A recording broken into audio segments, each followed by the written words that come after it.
একটি আপত্তি এবং তার জবাব আপনাদের সামনে আমি বিশেষভাবে পেশ করব। একটি আপত্তি এই সময় করা হচ্ছে যে আলা হযরত আজিমুল বারাকাত মুজাদ্দিদে দ্বীন ও মিল্লাত শাহ ইমাম আহমদ রাজা খান ফাজিলে বরেলভী রাদিয়াল্লাহু তাআলা উনি সূরা আহজাব আয়াত নম্বর 45 এর যে অনুবাদ করেছেন, ইয়া আইয়ুহান নবী ইন্না আরসালনাকা শাহিদা, আমি আপনাকে শাহিদ বানিয়ে দুনিয়াতে পাঠিয়েছি। আমার দিকে কিন্তু মনোযোগ দিবেন, নাহলে কিন্তু অসুবিধা হবে, মনোযোগ দিতে হবে। তো আল্লাহ পাক এই সূরা আহজাব আয়াত নম্বর 45 এর মধ্যে বলেছেন যে হে গায়বের সংবাদদাতা, বলেন সুবহানাল্লাহ। নবীর অনুবাদ আমাদের ইমাম করেছেন গায়বের সংবাদদাতা। কোন ওয়াহাবী কোন দেওবন্দির ক্ষমতা হয়নি নবীর অনুবাদ করার। নবী শব্দটির অনুবাদ এরা করেনি, কেন? এরা জানে যে নবীর অনুবাদ যদি আমরা করে দিই তাহলে আমাদের বাস্তবতা প্রচার হয়ে যাবে। এরাও জানে যে নবীর অর্থ হলো গায়বের সংবাদদাতা। কি অর্থ? গায়বের সংবাদদাতা। তো এরা নবীর অর্থ করে না, ওই নবী রেখে দেয়। তো আলা হযরত যিনি আমাদের ইমাম, উনি অনুবাদ করেছেন যে হে গায়বের সংবাদদাতা নবী, আমি আপনাকে প্রেরণ করেছি উপস্থিত পর্যবেক্ষণকারী অর্থাৎ হাজির ও নাজির করে, বলেন সুবহানাল্লাহ। কি করে? হাজির ও নাজির করে আমি আপনাকে প্রেরণ করেছি। ভূমিকা আকারে আপনাদের কয়েকটি কথা বলে দিই আগে, তারপরে ইনশাআল্লাহ। তো আলা হযরত শাহিদ শব্দের অর্থ করেছেন হাজির ও নাজির। যে নবী পাককে আল্লাহ পাক যে দুনিয়াতে পাঠিয়েছেন তো হাজির ও নাজির করে। তো এরা বলে যে আলা হযরত নিজের তরফ থেকে এই অর্থ করেছেন, নবী হাজির ও নাজির নয়। নবীকে হাজির ও নাজির মানা যাবে না, যদি কেউ মানে তো কাফির হয়ে যাবে।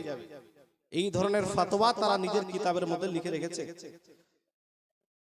তো আমি আজ প্রমাণ করব যে আলা হযরত রাদিয়াল্লাহু তাআলা আনহু নিজের তরফ থেকে এই অনুবাদ করেছেন। হাজির নাজির অনুবাদ সঠিক নাকি ভুল, এর আগে যত মুহাদ্দিসিন মুফাসসিরিন এই দুনিয়াতে এসেছেন তারা নবীকে হাজির ও নাজির মানতেন কিনা, এই একটি বিষয় ইনশাআল্লাহ আপনাদের সামনে ক্লিয়ার করব। আর একটি বিষয়, আমাদের আহলে সুন্নাত ওয়াল জামাতের পরিচয় হলো আমরা নবীর উপরে বেশি করে দুরূদ পাঠ করি, বলেন সুবহানাল্লাহ। যে কোন কাজ করি না কেন আমরা আগে নবী সাল্লাল্লাহু আলাইহি ওয়াসাল্লামের উপরে দুরূদ পাঠ করি। আর দুরূদ পাঠ করা এটা সুন্নিদের পরিচয়, নাজাত প্রাপ্ত দলের পরিচয়। যে যারা নাজাত প্রাপ্ত আহলে হক সঠিক পথের পথিক তারা নবীর উপরে বেশি করে দুরূদ পাঠ করে।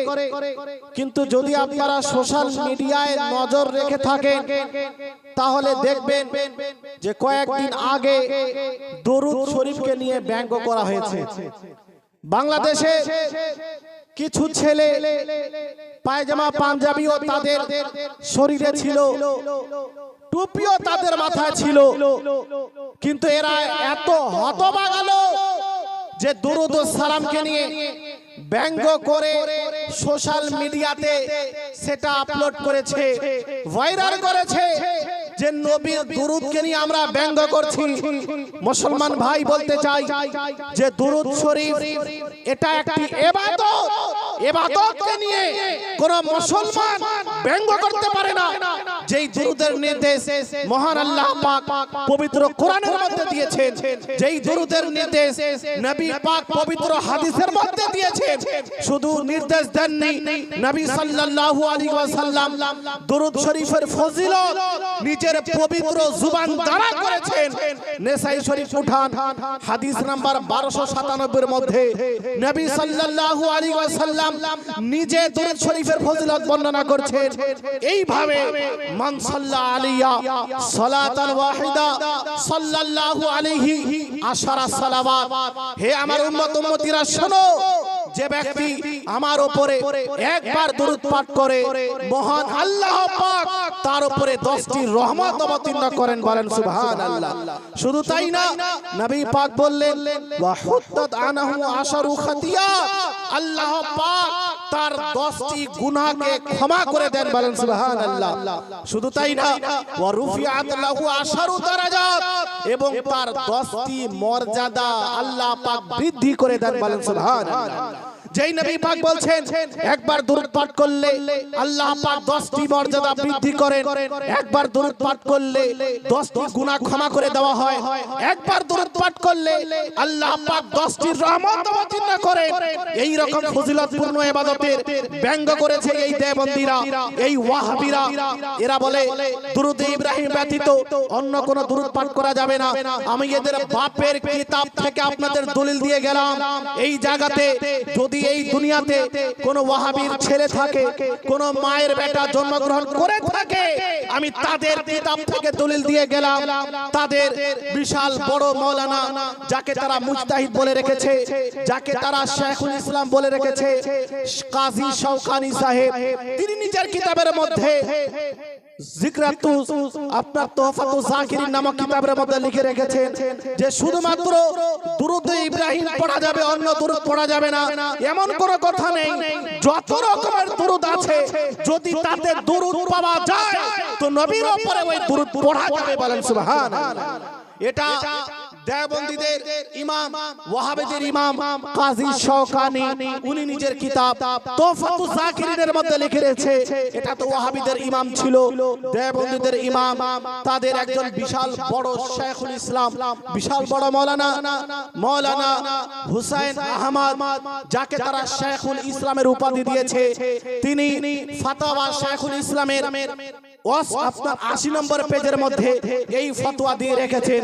একটি প্রশ্ন, দেওবন্দীদের বিশাল বড় আলিম, শুধু সাধারণ আলিম নয়, এক সময় দারুল উলুম দেওবন্দের মতে এত বড় মাদ্রাসা, সেই মাদ্রাসার তিনি প্রিন্সিপাল ছিলেন, হেড শিক্ষক।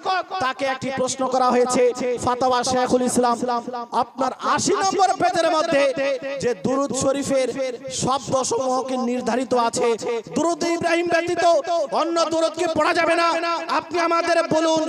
সেই 80 নম্বর পেজের মধ্যে মাওলানা হুসাইন আহমদ সে লিখতেছে যে কোরআন হাদিসের মধ্যে স্পষ্টভাবে কোথাও এই কথা বর্ণিত নেই যে শুধুমাত্র দুরূদ ইব্রাহিম পড়া যাবে, বরং যত রকমের দুরূদ আছে মানুষ পড়তে পারে, এমনকি উর্দু ও ফার্সি ভাষাতেও নবীর উপরে দুরূদ পড়া জায়েজ আছে। বলেন সুবহানাল্লাহ। তো দেওবন্দীদের মাওলানা হুসাইন আহমদ সাহেব, ওয়াহাবীদের ইমাম কাজী শওকানি, তাদের নিজেদের কিতাবের মধ্যে লিখেছে যে দুরূদ ইব্রাহিম ব্যতীত যত দুরূদ আছে ওই সমস্ত দুরূদ আমাদের নবীর উপরে পড়া যাবে। বলেন সুবহানাল্লাহ। এবারে এদের জিজ্ঞেস করতে চাই, দুরূদ ইব্রাহিম ব্যতীত অন্য দুরূদ যদি পড়া জায়েজ হয়, তো আমরা সুন্নিরা যেই দুরূদ পাঠ করি, এই দুরূদ পাঠ করা তোমাদের মাওলানাদের মত অনুযায়ী পড়া জায়েজ, তো এই দুরূদকে নিয়ে ব্যঙ্গ কেন করা হচ্ছে, এই দুরূদকে নিয়ে হাসি ঠাট্টা কেন করা হচ্ছে? মনে রাখবেন, দুরূদকে নিয়ে ব্যঙ্গ কোনো মুসলমান করতে পারে না। তার মুখে আপনার কি বলে, তার মুখ পরিষ্কার থাকতে পারে, মাথায় পাগড়ি থাকতে পারে, পরনে পায়জামা পাঞ্জাবি থাকতে পারে, কিন্তু সে নবী পাকের আশিক কোনোদিন হতে পারে না, কোনোদিন পরিপূর্ণ মুমিন হয় না। বেশক সুবহানাল্লাহ। নারে তাকবীর, নারে তাকবীর, नारे रिसालत, नारे रिसालत, मसलके आला हजरत, मसलके आला हजरत, उलमाए अहले सुन्नत, उलमाए अहले सुन्नत, नारे तकबीर, नारे रिसालत। मुसलमान भाई, বলতে চাই যে এদের কিতাব থেকেও প্রমাণিত যে দুরুদে ইব্রাহিম ছাড়া অন্যান্য দুরুদ পড়া যায়, কিন্তু যে নিজের বাপকে মানে না তাকে কি বলা যায়? নিজের বাপকেও ওই মানে না। ওর বাপ কিতাবের মধ্যে লিখে রেখেছে দুরুদে ইব্রাহিম ছাড়া অন্য দুরুদ পড়া যায়, কিন্তু বেটা বলছে জায়েজ নাই। তার মানে বুঝে নিতে হবে যে কিরকম সন্তান।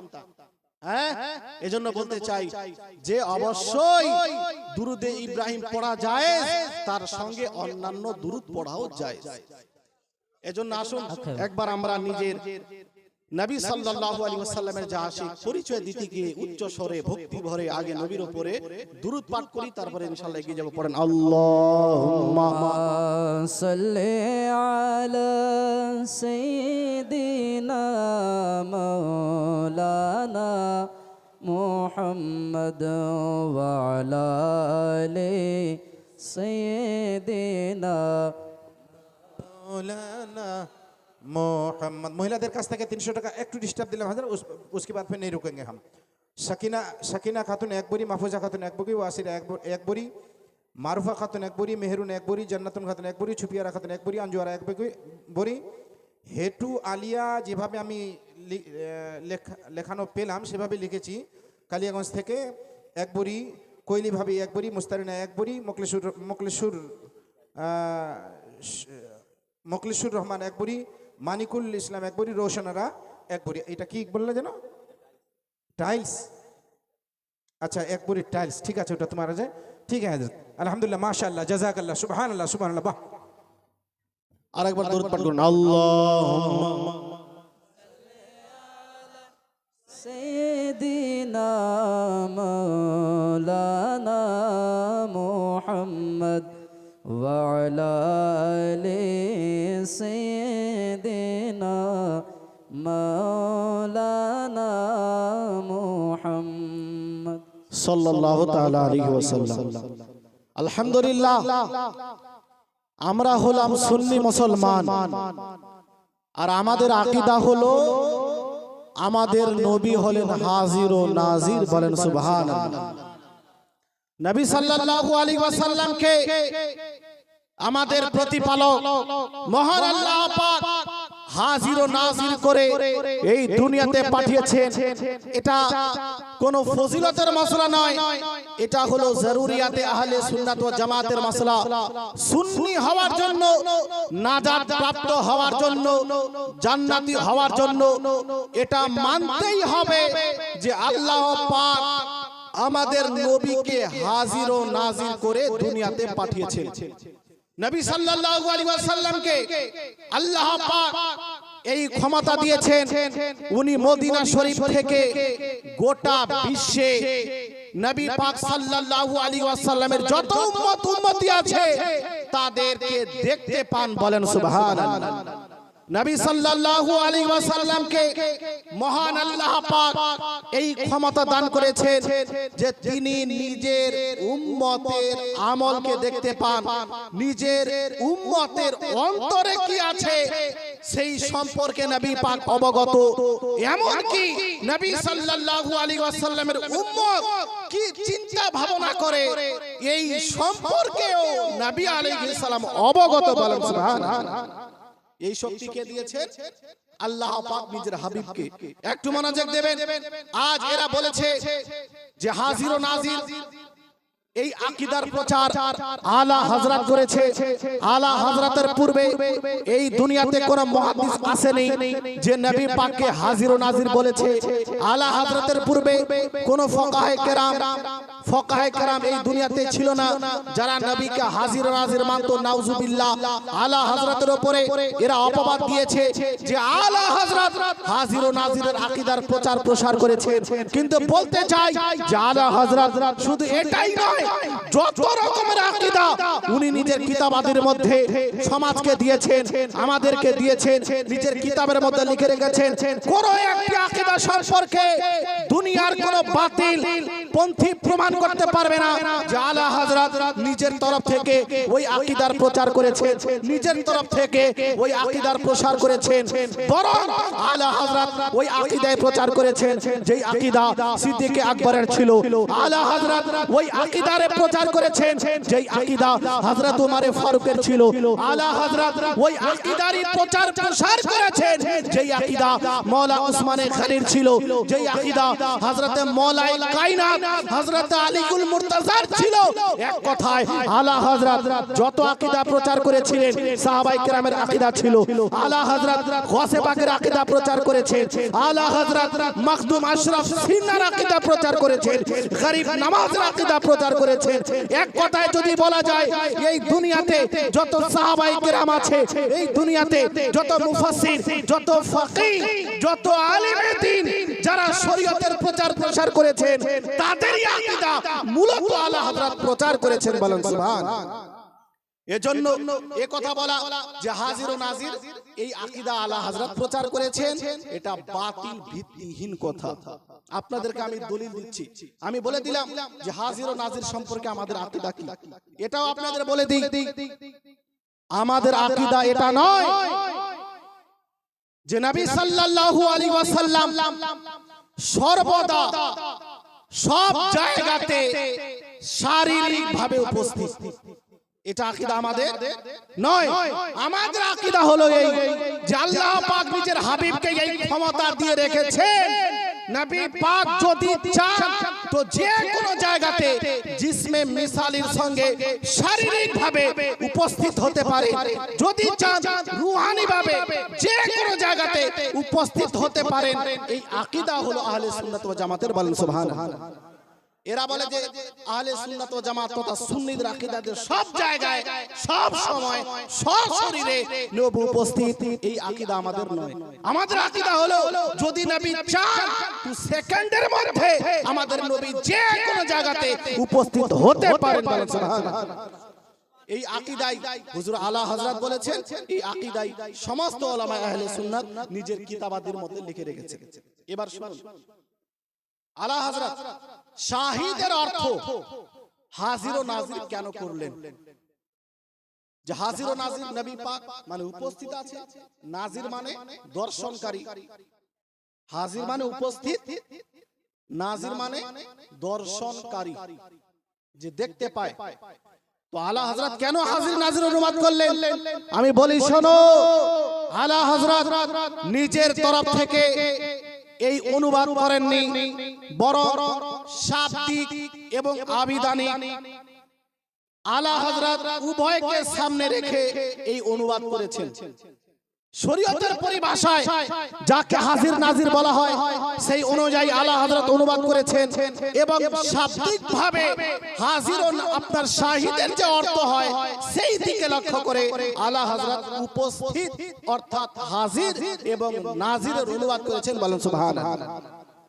আপনাদের দলিল দিই, আল মুফরাদাত এটা হলো বিখ্যাত আরবি ভাষার একটি অভিধান, ডিকশনারি। এই ডিকশনারিতে শাহিদের অর্থ বলা হয়েছে যে শুহুদ এর অর্থ কি। তো কিতাবের লেখক লিখেছে যে আশ-শুহুদু ওয়াশ-শাহাদাতু আল হুজুরু মাআল মুশাহাদাতি ইম্মা বিল বাসারি আওয়াল বাসিরা। শুহুদ শাহিদের অর্থ হলো যে ব্যক্তি উপস্থিত এবং তার সঙ্গে দেখতে পায়। বলেন সুবহানাল্লাহ। তাকে কি বলা হয়? শাহিদ। শাহিদের অর্থ যে কোন জায়গাতে উপস্থিত আছে এবং দেখতে পায়, তাকে বলা হয় শাহিদ। আল্লাহ পাক পবিত্র কোরআনের মধ্যে সূরা আহজাবের মধ্যে 45 নম্বর আয়াতে বললেন যে আমি নবীকে সাক্ষী করে দুনিয়াতে পাঠিয়েছি। কি করে? সাক্ষী করে এই দুনিয়াতে পাঠিয়েছি। এবার সাক্ষী কাকে বলা হয়? সাক্ষী কে দিতে পারে? নিশ্চিত রূপে আপনি জানেন যে সাক্ষী দেওয়ার জন্য ঘটনাস্থলে উপস্থিত হওয়া জরুরি। কোন বিষয় যদি কেউ সাক্ষী দেয় তো যে জায়গাতে ওই ঘটনা ঘটেছে ওই জায়গাতে উপস্থিত হওয়া জরুরি। আর শুধু উপস্থিত হলেও চলবে না, উপস্থিত হওয়ার সাথে সাথে তাকে দেখতেও হবে। যদি উপস্থিত থাকে কিন্তু অন্ধ, সে সাক্ষী দিতে পারবে না। বুঝা গেল যে সাক্ষী দেওয়ার জন্য উপস্থিত থাকা জরুরি আর তার সঙ্গে দর্শন করাও জরুরি। আল্লাহ পাক বললেন যে আমি নবীকে তোমাদের জন্য শাহিদ করে দুনিয়াতে পাঠিয়েছি, মানে নবী তোমাদের নিকটে হাজির আছেন আর নবী তোমাদের নিকটে নাযির আছেন। বলেন সুবহানাল্লাহ। নবী তোমাদের কর্মকে দেখতে পান, এই ক্ষমতা আল্লাহ পাক দিয়েছেন। আপনাদের দলিলের দিকে নিয়ে যাই, তার পূর্বে আর একটু ব্যাখ্যা করে দিই যে ব্যক্তি যতদূর দেখতে পায়, যতদূর একটা লোক দেখতে পায় হুকুমের দিক থেকে ততদূর তাকে উপস্থিত মনে করা হয়। হুকুমের দিক থেকে অতদূর তাকে উপস্থিত মনে করা হয়। উদাহরণস্বরূপ এখান থেকে 500 মিটার দূরে দুইজনের মধ্যে লড়াই হচ্ছে, আর এখান থেকে একজন লোক স্পষ্ট ভাবে দেখতে পাচ্ছে 500 মিটার দূরে দুইজনের মধ্যে লড়াই হচ্ছে। একজন অপরকে চাকু মেরে দিল, হত্যা করে দিল। 500 মিটার দূরে আছে, স্পষ্ট দেখতে পাচ্ছে যে কাকে হত্যা করা হচ্ছে আর কে হত্যা করছে, স্পষ্ট ভাবে দেখতে পাচ্ছে। এই রকম একজন লোক সে বলল যে আমি সাক্ষী দেব যে অমুক লোক অমুক লোককে হত্যা করেছে। কোর্টে যখন তাকে পেশ করা হবে, উকিল যখন তাকে জিজ্ঞেস করবে যে তুমি কি ওই জায়গাতে উপস্থিত ছিলে, তো যদি সে সাক্ষী দিতে চায় সে বলবে যে ওই জায়গাতে আমি উপস্থিত ছিলাম। অথচ সে যেই জায়গাতে হত্যা করা হয়েছে সেম ওই জায়গাতে ছিল না, সেই জায়গা থেকে 500 মিটার দূরে ছিল, কিন্তু সে স্পষ্টভাবে দেখতে পাচ্ছিল যে কে কাকে হত্যা করেছে, স্পষ্টভাবে চিনতে পারছিল, দেখতে পাচ্ছিল। এই জন্য সে যদি একথা বলে যে আমি ওই জায়গাতে উপস্থিত ছিলাম, আমি দেখেছিলাম, তো এতে মিথ্যা কথা হবে না। কেন? এই জন্য যে একজন লোক যত দূর পর্যন্ত ভালোভাবে দেখতে পায়, স্পষ্টভাবে দেখতে পায়, তত দূর তাকে উপস্থিত মনে করা হয়। বলেন সুবহানাল্লাহ। ততদূর তাকে উপস্থিত মনে করা হয়। এবার আপনাকে বলি নবী পাকের দৃষ্টি শক্তি কতটা, তো শুনে রাখেন আল্লাহ পাক নিজের হাবিবকে এই শক্তি প্রদান করেছে। উনি পবিত্র মদিনা শরীফ থেকে গোটা বিশ্ববাসীকে দেখতে পায়। বলেন সুবহানাল্লাহ। নবী আলাইহিস সালাম গোটা বিশ্বকে নিজের হাতের তালুর নয় দেখতে পান। এই জন্য নবী পাক হুকুমের দিক থেকে গোটা বিশ্বের মধ্যে হাজির আছেন, উপস্থিত আছেন। বলেন সুবহানাল্লাহ। এটা উদাহরণ দিয়ে আপনাদের বোঝালাম। এবার আমি কোরআন থেকেও দলিল দিব, হাদিস থেকেও দলিল দিব যে নবী আলাইহিস সালাম আমাদেরকে দেখতে পান কিনা, আমরা যে কর্ম করি, আমরা যে চিন্তা ভাবনা করি, এ সম্পর্কে নবী অবগত কিনা।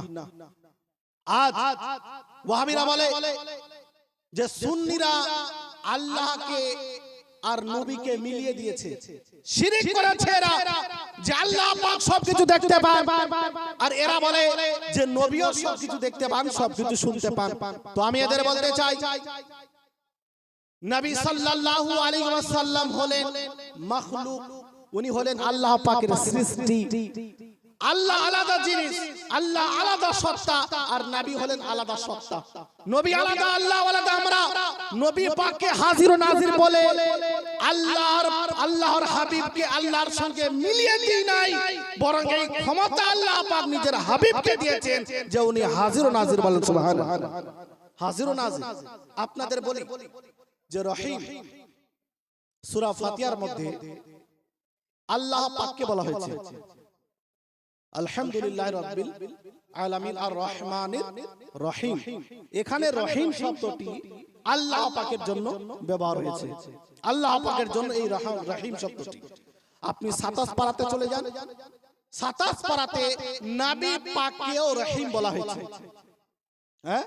কোরআনের মধ্যে নবী পাককেও রহিম বলা হয়েছে, দয়াবান। তো একই শব্দ আল্লাহর জন্য, একই শব্দ নবীর জন্য, তো কি শিরিক হয়ে গেল?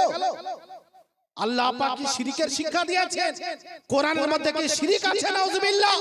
না, আল্লাহ পাক যে দয়াবান, আল্লাহ পাক যে রহিম, তো এটা তার ব্যক্তিগত, আল্লাহ পাকের জাতি রহমত। আল্লাহ পাক নিজে দয়াবান, কিন্তু নবী পাক যে রহিম, নবী পাক যে দয়াবান, তো এই দয়াবান হওয়াতে আল্লাহ পাক নবী পাককে ক্ষমতা দিয়েছেন। বলেন সুবহানাল্লাহ। দয়াবান আল্লাহ বানিয়েছেন আমাদের হাবিবকে, নিজে নয়, আল্লাহ বানিয়েছেন। আল্লাহর নিজে দয়াবান হওয়া আর নবীর আল্লাহর দিক থেকে দয়াবান করা, আসমান ও জমিন পার্থক্য আছে উভয়ের মধ্যে। বুঝতে পারলেন? এই যে রহিম একই শব্দ, কিন্তু আল্লাহর জন্য বলা হচ্ছে, নবীর জন্য বলা হচ্ছে, এটা যেমন শিরিক নয়, তো হাজির ও নাজির নবী পাককে আমরা মনে করি, এটা কোনো মতে শিরিক হবে না। আপনাদের দলিল দিব তো আরো স্পষ্ট বুঝতে পারবেন যে আল্লাহ পাক নিজের হাবিবকে কত ক্ষমতা দিয়ে রেখেছেন। আমি বলি যে আল্লাহ পাক নিজের হাবিবকে এই ক্ষমতা দিয়ে রেখেছেন। নবী পাক 1000 কিলোমিটার দূরে কি হচ্ছে এটা নবী পাক দেখতে পান। বলেন সুবহানাল্লাহ। দেখতে পান এবং কি হচ্ছে এটা শুনতেও পান। নবী পাকের উম্মত কি ভাবছে নবী পাক এটা জানতে পারে। আর এই আকীদার প্রচার প্রসার আলা হযরত করেননি, নিজের তরফ থেকে বানিয়ে উনি এই আকীদার প্রচার করেননি। উনার পূর্বে শত শত মুহাদ্দিস এসেছিলেন যারা এই আকীদার প্রচার করেছেন যে নবী পাক মদিনা শরীফ থেকে 1000 কিলোমিটার দূরের আওয়াজকে শুনতে পান, তাদের কর্মকে দেখতে পান। এই আকীদার প্রচার মুহাদ্দিসিন করেছেন, এই আকীদার প্রচার মুফাসসিরিন করেছেন, উলামায়ে কেরাম এই আকীদার প্রচার করেছেন। আপনাদেরকে আমি বলি, ইমাম জালালউদ্দিন সুয়ুতি রাহমাতুল্লাহি তাআলা আলাইহি বিশ্ব বিখ্যাত মুফাসসির, উনি ইন্তেকাল করেছেন আজ থেকে 520 বছর আগে। 520 বছর আগে উনার কি আকীদা ছিল এ সম্পর্কে আপনাদের বলে দিই। উনি নিজের কিতাবের মধ্যে ইন্তিবাহুল আজকিয়া যে কিতাব, ওই কিতাবের মধ্যে পেজ নম্বর 7 এর মধ্যে লিখে রেখেছেন নিজের আকীদা। কি আকীদা? উনি লিখছেন যে আন নাজরু ফি আমালি উম্মতিহি, নবী সাল্লাল্লাহু আলাইহি ওয়াসাল্লাম নিজের উম্মতের আমলকে দেখতে পান। বলেন সুবহানাল্লাহ। ওয়াল ইস্তিগফার লাহুম মিনাস সাইয়্যাত, যখন নবী পাক নিজের উম্মতের আমলকে দেখতে পান, তো যদি কেউ কুকর্ম করে তো নবী পাক তাদের জন্য ইস্তিগফার করেন, আল্লাহ পাকের দরবারে দোয়া করেন, হে আল্লাহ আমার উম্মতিকে ক্ষমা করুন। 520 বছর আগে ইমাম জালালউদ্দিন সুয়ুতি নিজের আকীদা প্রকাশ করছেন। হাজির ও নাজির, আলা হযরত উনার ইন্তেকাল হওয়ার প্রায় 110 বছর হতে চলেছে, এখনো হয়নি। আলা হযরত এরা বলে যে হাজির ও নাজির আকীদা আলা হযরত প্রচার করেছে না, আলা হযরতের পূর্বে যত মুহাদ্দিস ছিল তারা এই আকীদাই রাখতেন যে নবী পাক হাজির ও নাজির। তো ইমাম জালালউদ্দিন সুয়ুতি বলছেন যে নবী পাক নিজের উম্মতের আমলকে দেখতে পান, তাদের জন্য দোয়া করেন, এবং উনি কি বলছেন যে ওয়াত তারাদ্দুদু ফি আকতারিল আরদি, আল্লাহ পাক নবী পাককে এই ক্ষমতা দিয়ে রেখেছেন যে নবী পাক যদি চান তো সেকেন্ডের মধ্যে জমিনের এক প্রান্ত থেকে অপর প্রান্তে যেতে পারেন। বলেন সুবহানাল্লাহ। এটা ইমাম জালালউদ্দিন সুয়ুতি বলছেন। শুধু তাই না, উনি বলছেন ওয়া হুজুরু জানাজাতিন মিন সালিহি উম্মতি, নবী সাল্লাল্লাহু আলাইহি ওয়াসাল্লাম যদি চান তো কোন নিজের নেক পরহেজগার মুত্তাকি উম্মতের জানাজায় অংশগ্রহণ করতে পারেন। বলেন সুবহানাল্লাহ। এটা ইমাম জালালউদ্দিন সুয়ুতি লিখছেন। আর এমনি না, উনি বললেন যে কামা ওয়ারাদাত বিজালিকাল হাদিস ওয়াল আসার। এটা আমি এমনি বলছি না, এই প্রসঙ্গে হাদিস বর্ণিত হয়েছে, বলেন সুবহানাল্লাহ। বুঝা গেল আলা হযরত হাজির ও নাজিরের আকীদা, নবী পাক যে দূরের কথাকে শুনতে পান, নিজের উম্মতের আমলকে দেখতে পান, সেকেন্ডের মধ্যে এক জায়গা থেকে অপর জায়গাতে উপস্থিত হতে পারেন। নবী পাক নিজের কোন উম্মতির জানাজায় যদি শরীক হতে চান, শরীক হতে পারেন। এই আকীদার প্রচার আলা হযরত নিজের তরফ থেকে করেননি, বরং ইমাম জালালউদ্দিন সুয়ুতী 520 বছর আগে এই আকীদার প্রচার ও প্রসার করেছেন, বলেন সুবহানাল্লাহ। এত বড় একজন মুহাদ্দিস। শুধু তাই না, আরো আপনাদেরকে শোনাই, ইমাম কাসতালানী রাহমাতুল্লাহি তাআলা আলাইহি, বিশাল বড় মুহাদ্দিস। উনি বুখারী শরীফের ব্যাখ্যা বিশ্লেষণ করেছেন আরবি ভাষাতে। কত বড় জ্ঞানী ছিলেন! বুখারীর ব্যাখ্যা আরবি ভাষাতে করেছেন। কত বড় মুহাদ্দিস! উনি নিজের কিতাব শারহুল মাওয়াহিব পেজ নম্বর 204 এর মধ্যে লিখছেন, কি লিখছেন? ওয়াকাদ ক্বালা উলামাউনা লা ফারকা বাইনা মাউতিহি ওয়া হায়াতিহি আলাইহিস সালাতু ওয়াস সালাম। হে দুনিয়াবাসী শোনো, উলামায়ে কেরাম বলছেন, কোরআন হাদিস পড়ে যারা বড় বড় মুহাদ্দিস, মুহাক্কিক, মুফাসসির, তারা ঐক্যমত পোষণ করেছেন যে নবী পাকের মওত এবং হায়াতের মধ্যে কোনো পার্থক্য নেই, বলেন সুবহানাল্লাহ। নবী সাল্লাল্লাহু আলাইহি ওয়াসাল্লাম দুনিয়া ছেড়ে যাওয়ার পরেও নিজ কবরের মধ্যে শারীরিকভাবে জীবিত আছেন, বলেন সুবহানাল্লাহ। মওত ও হায়াতের মধ্যে কোনো পার্থক্য নেই। উনি বলছেন ফি মুশাহাদাতিহি লি উম্মতিহি, নবী পাক নিজের উম্মতকে দেখতে পান, ওয়া লি মারিফাতিহি বি আহওয়ালিহিম ওয়া নিয়াতিহিম ওয়া খাওয়াতিবিহিম ওয়া খাওয়াতিরিহিম। নবী সাল্লাল্লাহু আলাইহি ওয়াসাল্লাম নিজের উম্মতের আমলকে দেখতে তো পান, তাদের নিয়তকেও দেখতে পান, তাদের অন্তরের মধ্যে কি কথা চলাফেরা করছে, কি চিন্তা ভাবনা তারা করছে, এ প্রসঙ্গেও নবী সাল্লাল্লাহু আলাইহি ওয়াসাল্লাম অবগত আছেন, বলেন সুবহানাল্লাহ। দালিকা জালিগুন ইনদাহু লা খিফা বিহি। হে দুনিয়াবাসী শোনো, উলামায়ে কেরামের মত এটাই যে নবী পাক সাল্লাল্লাহু আলাইহি ওয়াসাল্লামের নিকটে তার উম্মতের আমল, তার উম্মতের নিয়ত, তার উম্মতের কর্ম, এগুলো স্পষ্ট গোপনীয় নয়, বলেন সুবহানাল্লাহ। ইনি 508 বছর পূর্বে দুনিয়া ছেড়ে বিদায় নিয়েছেন, এত বড় একজন মুহাদ্দিস। উনি বলছেন যে নবী সাল্লাল্লাহু আলাইহি সাল্লাম নিজের উম্মতের আমল সম্পর্কে অবগত, দেখতে পান যে উম্মত কি করে। বুখারী থেকে আপনাদের দলিল দিব, কিন্তু পরে একটু মুহাদ্দিসিন, মুফাসসিরিন যারা কোরআন হাদিস নিয়ে গবেষণা করেছেন তাদের আকীদা কি ছিল। এজন্য বলি যে হাজির ও নাজির সম্পর্কে আকীদা আলা হযরত নিজের তরফ থেকে প্রচার করেননি, বরং 500 বছর আগে, 700 বছর আগে এই দুনিয়াতে যে মুহাদ্দিসগণ এসেছিলেন তাদের সকলের আকীদা ছিল, বলেন সুবহানাল্লাহ। একবার দুরূদ শরীফ পাঠ করুন, তারপরে আপনাদের দেখাবো যে নবী পাক তো অনেক দূরের কথা, উনার সম্মান তো অনেক